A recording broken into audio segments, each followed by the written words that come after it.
तो अब हम लोग स्टार्ट करेंगे आज ऑपरेशंस ऑन अलजेब्राइक एक्सप्रेशन। तो इसमें जैसे अगर आप ध्यान से देखें तो हमारे पास दो टर्म्स हैं, ऑपरेशंस और अलजेब्राइक एक्सप्रेशंस।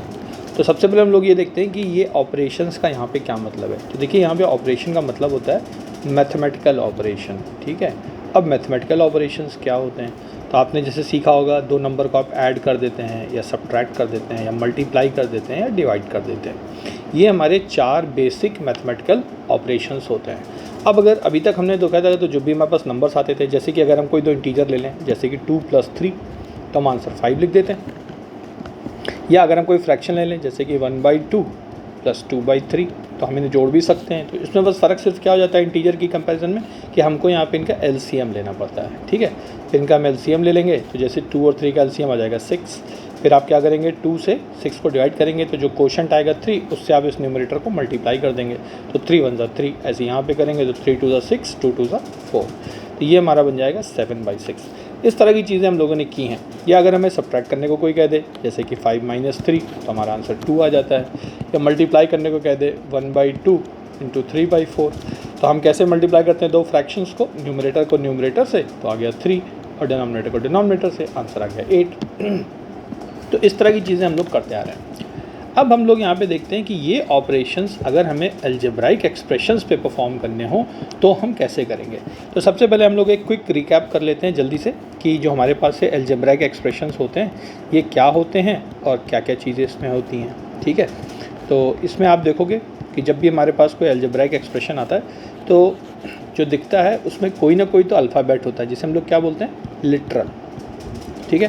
तो जैसे कि अगर हम यहाँ पे x लिख दें, ठीक, फिर इस लिटरल को हम लोग मल्टीप्लाई करते हैं हमेशा किसी न किसी कांस्टेंट से। कांस्टेंट का क्या मतलब होता है, ये कोई ना कोई नंबर होगा, जैसे कि 2x, या फिर ये हो सकता है 1/3x, ठीक है। या जैसे कि ये हो सकता है √3x। तो इस तरीके की जितने चीज़ें होती हैं जहाँ पे किसी कांस्टेंट को, यानी कि फिक्स नंबर, जैसे कि 2, 1/3, √3, या आप कोई नेगेटिव नंबर ले लीजिए -4, ठीक है, उसको आप x के साथ मल्टीप्लाई कर दीजिए, तो हम लोग क्या लिख देते हैं, -4x। तो इस तरह की चीज़ों को हम लोग क्या बोलते हैं, अलजेब्राइक टर्म। ये हो गया हमारा अलजेब्राइक टर्म। अब टर्म में भी हमारे पास एक खास बात ये होती है कि ये ज़रूरी नहीं है कि लिटरल जो है वो केवल एक बार आया हो यहाँ मल्टीप्लिकेशन में, ठीक है।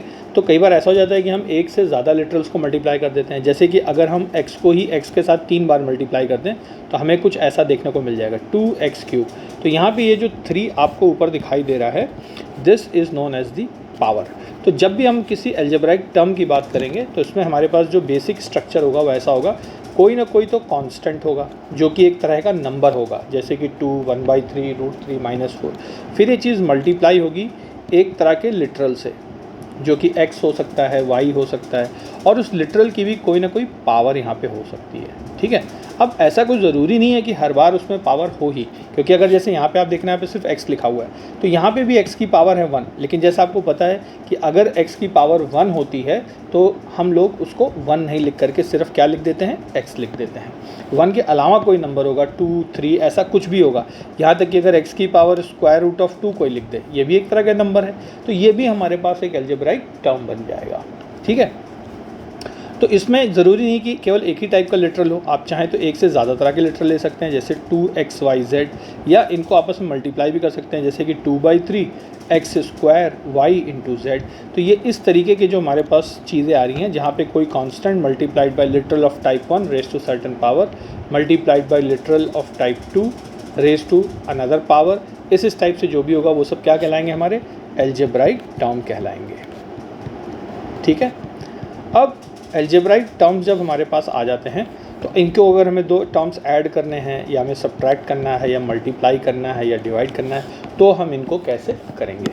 तो यहाँ पे हमारे लिए सबसे इम्पॉर्टेंट बात ये हो जाती है कि जब भी हमें ऐड या सब्ट्रैक्ट करना हो, केवल इन दो के लिए हम लोग ये देखते हैं कि जो अलजेब्राइक टर्म्स हमारे पास है, इसको हम शॉर्ट में AT लिख देते हैं, ठीक है। तो जो भी अलजेब्राइक टर्म्स हमारे पास हैं उनमें हम चेक करते हैं कि वो लाइक टर्म्स हैं या फिर अनलाइक टर्म्स हैं, ठीक है।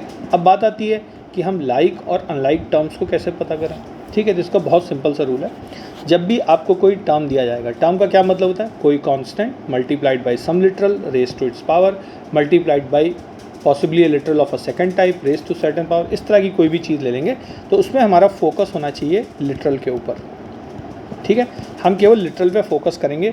उसके साथ ये जो कांस्टेंट मल्टीप्लाई होता है जिसे हम लोग कहते हैं कोएफिशिएंट, ठीक है, ऑफ द टर्म, इसको हम लोग बिल्कुल ध्यान नहीं देंगे। लाइक टर्म्स जब हम डिसाइड कर रहे हैं तब वैसे ये इंपॉर्टेंट होता है, लेकिन केवल लाइक टर्म्स को डिसाइड करने के लिए या अनलाइक टर्म्स को डिसाइड करने के लिए हमें केवल लिटरल पे अपना ध्यान देना होता है। तो हम लोग देखेंगे कि भाई क्या है, जैसे मान लो कहीं पे x लिखा है तो x को देखो और दूसरा कोई टर्म दिया है जिसमें भी मान लो x दिया हुआ है, तो दोनों में चेक करोगे कि लिटरल सेम होना चाहिए और जो यहाँ पे पावर लगी हुई है वो पावर भी सेम होनी चाहिए। तब और तब आप बोलेंगे कि वो दोनों टर्म्स लाइक टर्म्स हैं। जैसे फॉर एग्जांपल अगर मैं लिख दूँ 6a माइनस 2a 4a, तो आप देखोगे ये भी एक टर्म है, ये भी एक टर्म है, ये भी एक टर्म है। क्यों? क्योंकि यहाँ पे एक नंबर को एक लिटरल के साथ मल्टीप्लाई किया गया है। तो जब हम इनको मल्टीप्लाई करते हैं तो बीच में मल्टीप्लिकेशन का साइन नहीं दिखाते हैं, सीधे कांस्टेंट और वो लिटरल लिख देते हैं। वैसे ही हम लोग यहाँ पे लिख देते हैं, ठीक है।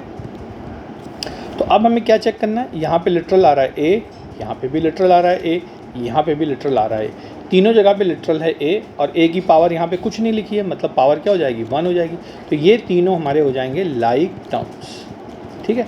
अब यहाँ पे तो हमने एक ही तरह का लिटरल लिया है। मान लीजिए अगर हम यहाँ पे 3xy ले लें, साथ में -4xy ले लें और फिर इसके साथ में 5/2xy ले लें, तो भी आप कंपेयर करेंगे कि यहाँ पे दो ही लिटरल हैं, x एंड y, ठीक है। और उसके साथ में यहाँ पे भी हमको क्या दिख रहा है xy, यहाँ पे भी क्या दिख रहा है xy। तो हम कहेंगे कि ये तीनों, ये जो तीन टर्म्स यहाँ पे दिख रहे हैं जिनको हमने देखिए कॉमा से सेपरेट कर रखा है, ठीक है, ये तीनों टर्म्स कैसे टर्म्स हो जाएंगे, लाइक टर्म्स हो जाएंगे, ठीक है। अब हम लोग यहाँ के बाद नेक्स्ट सीखेंगे कि हम इन लाइक टर्म्स के ऊपर इनसे एक्सप्रेशंस कैसे बनाते हैं और उनको हम लोग ऐड या सब्ट्रैक्ट कैसे करते हैं, ठीक है।